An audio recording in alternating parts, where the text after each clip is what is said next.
And yesterday we got a player-empowered DK Metcalf demanded a trade from the Seattle Seahawks. Where is the best fit for DK Metcalf today?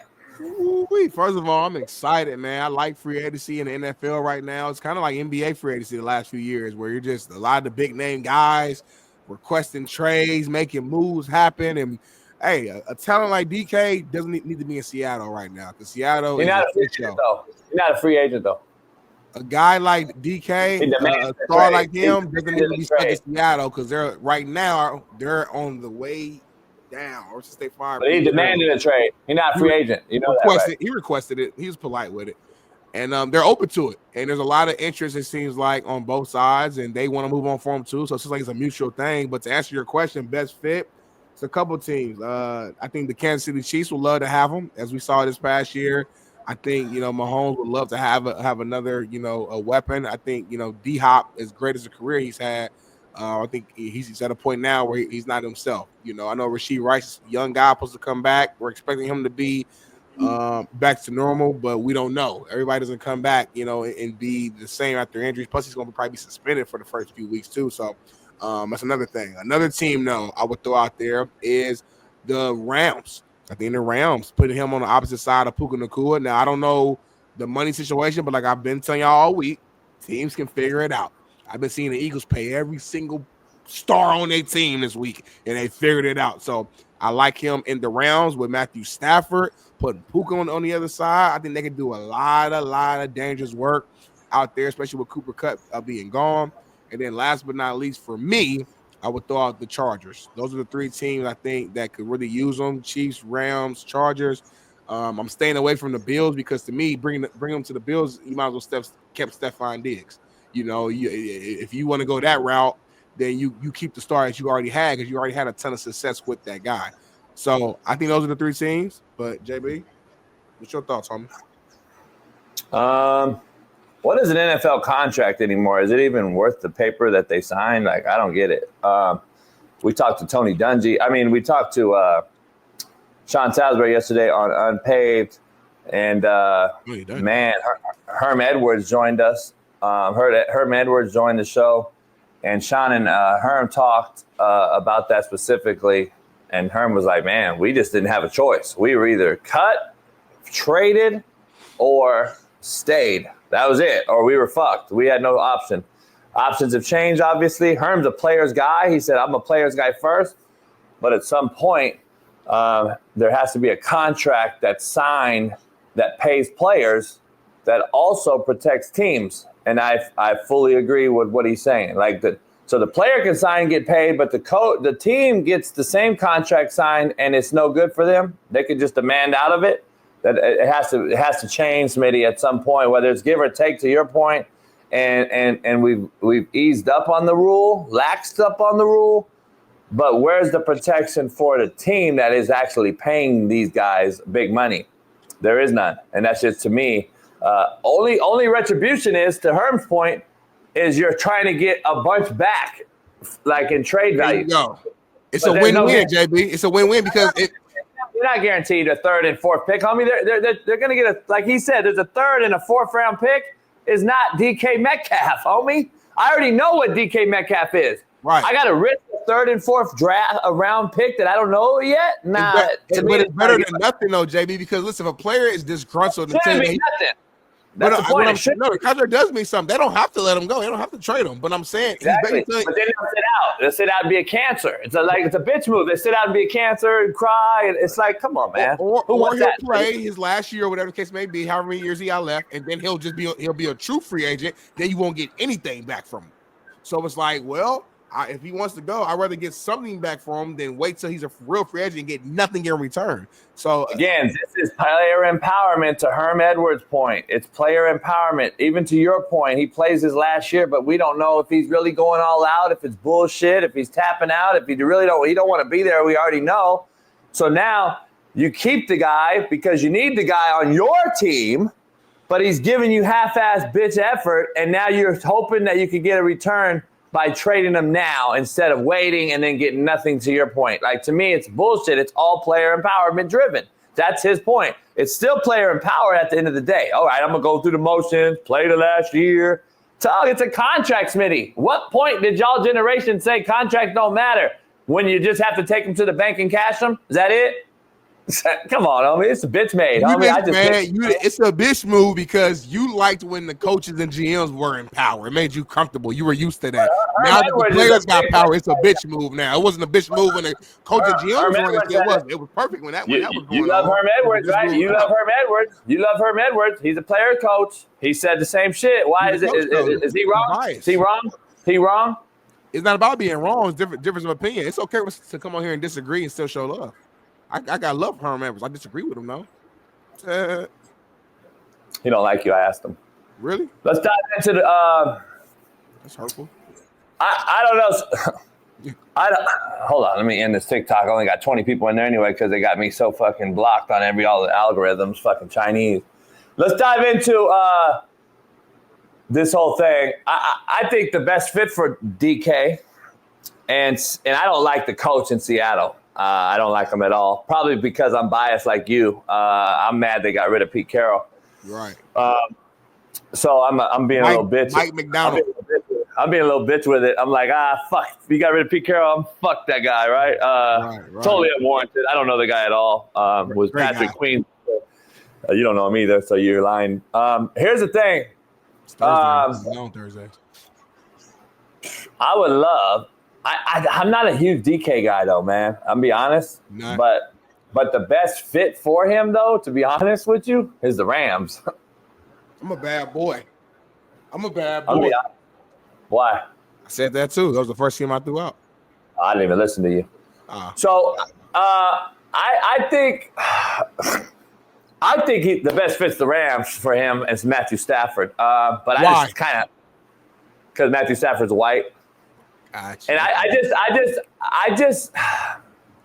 just don't think that. Say it, homie.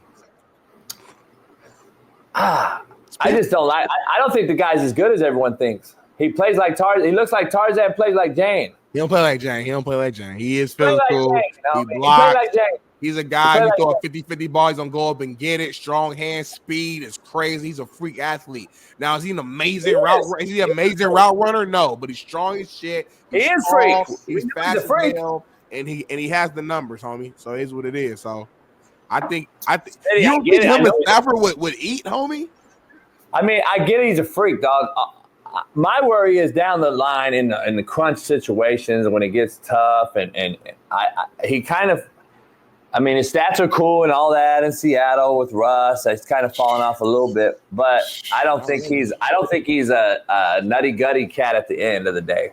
Like, I don't think he's that guy to rely on at the end of the day. That's just John me. McVay, a hell of a coach. He gonna bring that out of him though. I trust McVay. I trust the system of the Rams. I trust they were able to get OBJ there, and OBJ had one of his best years in his late career. You know what I'm saying? Like, my point is saying, and I'm not saying OBJ the same way as DK Metcalf, but I'm saying there were a lot of questions about OBJ at that point. He comes to LA, and we see one of his better years. So there's something about the culture here in LA with Sean McVay, with Stafford, with that core, to where I don't see DK being out here causing a lot of problems, especially with a Matthew Stafford, because Stafford ain't gonna take that shit either. That's a veteran. That's a probable future Hall of Famer that you're talking to as well. So it's different energy. You know what I'm saying? So I just feel like he come out here, man, he'll ball out. I mean, look at his career. Not as a rookie, 900 yards. He went for 1,300, 967, 1,048, 1,100. Last year, it was kind of a quiet year, in my opinion. He still had 992 yards, 5 touchdowns, and 66 catches. You know what I'm saying? So, like, this guy has always been productive since he stepped foot into the field. And I know Seahawks fans, Seahawks Nations, they're upset about this. They're pissed off right now because they don't know the direction of where the team is going. But I told you where they're going. They're imploding right in front of us.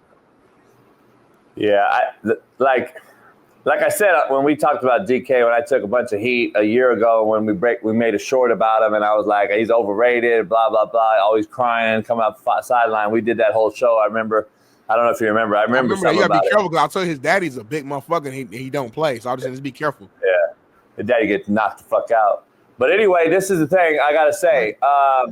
DK is known right now, if we ended his career today, for walking down a guy on a pick. Let's just be real. That's what he's known for. I mean, I don't know why y'all don't think that's what he's known for. Not his fault. You're lying, though. But that's not – two things can be true, homie. The fact of the matter is he's known for walking down a motherfucker and giving effort, right? You right, that and then for fighting people on the field. Not for like, give me that motherfucker to win a Super Bowl. That ain't it. It's walking down. That's why you got to come to LA. I'm just saying. The truth of the matter is, if his career ended today, that's what he's known for. That's all I'm saying. Is that how you want your legacy to fucking end? Walking down a motherfucker? No, which is why he's requesting a trade. That's not it, homie. Come on. He's not going to win in Seattle, homie. They're not going to win. 10 games. Was in first place in the West for a while. They were won 10 games. I'm just saying. Championship for the next 20-some years. They're done. I'm just saying, dog. Somewhere else. Anyway, you think the Rams truly are his best fit? Both of us. I do. Rams are the number one fit, but there are two other teams I think that make sense. The Chiefs make sense, and I also think the the Chargers make sense because Justin Herbert needs a number one over there. I like McConkey.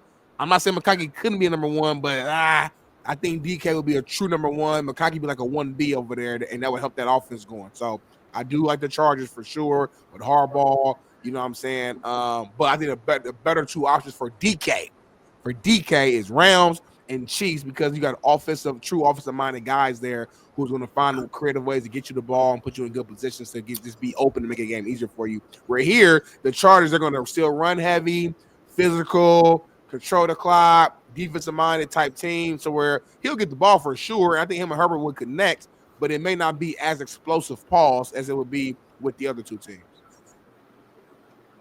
Exactly. So you want to send him somewhere where he's a bitch again and walking off the field crying because he ain't getting the ball. Harbaugh snatch his ass up. Here's the thing. To be honest, if it doesn't go to the Rams, just for regular season purposes, because in the playoffs we know this guy's horrible and this team's horrible. But in the regular season, if it's not a Ram, the Cowboys are the best fit. Because Dak during the regular season is very good, puts up numbers, has no issue. When the playoffs hit is when Dak it becomes a deer in headlight and he's absolutely garbage. See Dak. If I'm the Cowboys, maybe cut this, Paris. If I'm Jerry Jones, I say, hey, listen, we got a no-name head coach now. Nobody knows. We only know you for your daddy. And so you're the head coach, and let's do this. Dak, you're the starter for the season. Get us 12 wins. Break all the records. Throw for 5,000 yards. Playoff start. Cooper Rush, you come in. That's what the Cowboys should do, homie. And then the Cowboys win it all. Split it like that. Yeah. Fucking Dak, you're one of the best fucking regular season quarterbacks all year long. 5,000 yards, 40 touchdowns. But the playoffs hit, you're horrible. Cooper Rush, the redhead, come on in. And Cooper takes us to the Super Bowl. I mean, shit. Man. Cooper Rush, bad boy. Matt guy. If that really won a Super Bowl, are you gonna bitch and moan, Cowboy fans? Jerry Jones he be ecstatic, homie. Matching guy from Michigan, Midwest. Good cat. I would love to see that, homie. Let's make it happen. Good what? He's a good cat. Good what? Good dude. I thought you said there's good cat there. Anyway, your mind's in the wrong place. It's not the weekend yet, homie. Stay locked in. Don't you got a girlfriend too? Why you keep talking about like cat and stuff? You got a girlfriend, homie. Who has a girlfriend? You got a girlfriend. Who the fuck said that? That's the word on the street. I heard that you made it official on the yacht the last time. That's what people tell me. They say that the AE that's been around for a while, I guess she gave you a good session, and you made it official last yacht. I mean, maybe they were lying or something. That's what I heard. Anyway, word on the street, homie. Anyone that knows me on the yacht knows they're not the girl. Look at Ruben. Ruben's on the yacht every day. Ruben knows the truth. So anyway. Ruben on the yacht right now. Like he don't leave the yacht. He lay, on that little area where he fell in the water. He's right there, just laying there right now, chilling, watching the show on his phone like this. Ruben right now with headphones on. Like giving motherfuckers diabetes in the hospital. Giving them hot diabetes. He injected them with diabetes. Anyway, let's dive into Hey, Smitty, I named off all this shit in free agency that hasn't begun yet. I said we do it. We're 6 days away from free agency. DK's demanded a trade. There's all these options. I want to address one thing. Somebody in the chat said Vegas is DK's best spot. That's an impossibility because they don't have a fucking quarterback right now. So if he's not a free agent, number one, right now, he's demanding a trade.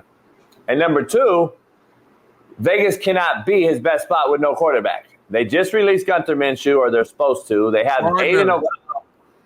What's his name? Gardner. You keep calling him Gunther. That's hilarious. Gunther Minshew, and then you don't have a quarterback, homie. So until you get a quarterback, it can never be the best spot for a receiver. So I'm just saying, D. Jones takes it personal because he was your best quarterback over the last 5 years. Exactly, right. Anyway, Vegas will not draft Shedeur Sanders. The quarterback market is bad. So anyway, we're going to dive into all that, but it is what it is, Smitty. We got a lot to discuss today. Before we move on from the Seahawks, another big time thing that happened is that Seahawks released Tyler Lockett after 10 seasons. You know, when he's been one of their top veteran receivers for a long time. I started the whole show with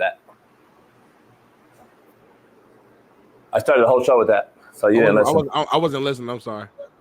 Fuck. I never listened to your opening. I kind of just because usually it's gonna be probably political, and you don't want to hear it. Yeah, I don't want to hear bullshit. But so that's on me. But usually your opening is kind of like it's just a way to tease it. I haven't had a chance to talk about it, so I'm gonna bring it up anyway.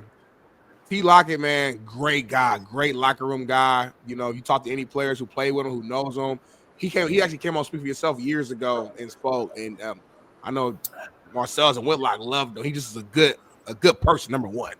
Number two, obviously, the field speaks for itself. We saw what he did on the field. We saw the numbers. The Seattle community loves him. We talked to Bailey. Bailey loves him. I know he's probably upset about it right now. But in all fairness, though, T. Lockett is at a point in his career where he's still solid. He's adding some level of production to you, but he's not the same guy. And that's okay.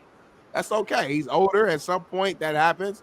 And hopefully he can land somewhere, just a contending team where he could be a locker room guy, maybe a third, number 3 receiver option, a guy who can just come in, make some, just a couple big plays, here and there, and be able to end his career off with, in a winning situation, So shout out to T. Lockett. I am interested to see where he ends up at. Jackson, what is his name? Najigma? Say it. Najigma. He came out and cried on Twitter and ran to the car. He gonna run to the car and cry because he lost all his homies and receivers. And then one of my kids, former LA product right here, Lamore for the Niners, came out and blasted his motherfucking ass on social media. Was like, you know him? I know you know him. Cry some more. Yeah, Homer Salesian High School. Cry some more. I don't know him, but I'm friends with his girl. Yeah, and I mean, why? What you mean? She the homegirl out here. No weird shit. She the homegirl out here. We don't have homegirls in the hood. I'm gonna let him know. I'm gonna let him know you're homegirl. He threw a big birthday party for last month that I was at late at night. Well, we was late downtown. I think I told y'all about it, but yeah, he was there. I don't know him personally though. I was just throwing it out there. Fun fact. I'm gonna ask if he knows his girl. I'm gonna ask him. No, he don't know me. Anyway, where you at with that though? Because there's the issue I have. They say he might retire, Tyler Lockett. They're blowing this thing up for some reason. You got a good young wide receiver there in the Jigma. Where you at with? Where you at with him? Where you at with this whole situation? And what does Seattle do with just one receiver now? And they had 3 yesterday. They're going to the draft. That's my assumption. I think they're trying to go. You know what? It's whiteout draft in a long time. I hear you, but I'm just saying it must be something that they're trying to save some money, go younger, and kind of sound like they're trying to rebuild this thing to an extent. I mean, they're not getting away from Geno Smith quite yet, so they're not doing a complete rebuild. But it just seems like they're trying to just bring younger receivers there. And listen, say what we want. They won 10 games. That's good. But doing the same thing and expecting different results is the definition of insanity. So if you're trying to just do something different, find a way to get to that next step and be a true contender, you got to try some shit. Now, are these the right moves? I don't know. Looking at it, I don't think it really is. I don't think it's going to make a huge difference, but let's see what they end up doing. I think they're just trying to go young and trying to shake up the room a little bit, change the culture around a little bit. You know, this is Mike McDonald's. This will be what's this? Is just his second year, if I'm not mistaken, as the head coach. So probably just trying to really take over the culture and make it his own. So he's kicking out some of the old, bringing in some of the new, and we'll see how successful or unsuccessful they'll be. But that's my feeling, man. I think they're just trying to go young right now. Yeah, I mean, they weren't that old. Right. I mean, his DK's what, 27? 26, 27, yeah. You got a young wideout. You got a young running back. You got fucking I guess, again, DK requested the trade, so they're not necessarily just kicking him out. He requested it. Tyler Lockett, they released him. So, you know. Can you let all the audio listeners know that you lied about me having a girl? Because everybody in the chat is congratulating me. So I just want to make sure. Yeah. All right. Yeah, y'all. I was, I don't lie. I do joke. And I did say a joke earlier about Jason having a girl. He does have like a couple main AEs, but he doesn't have an actual girlfriend. Like, there's no actual title like, hey, you'll be my girl. He just got some like home girls who he's really cool with, who will do whatever for him and hangs out with and will cook for him and go on dates, stuff like that. But he don't have an actual girlfriend at all. He's single as a Pringle. So any women in this chat who wants to shoot the shot, send him a DM. Hit me up in the Discord. I'll send you his personal number. You can text him and just go from there. You just doxed me, whatever they call it. What's that? Like giving my information out. Dox? I've never heard that term before. I'm not trying to be funny. I've never heard. Is that some young term you guys use? No, it's a legal term. Doxed. Like you doxed my address. You gave my address you put online. Is that DOX or DOCKS? DOX.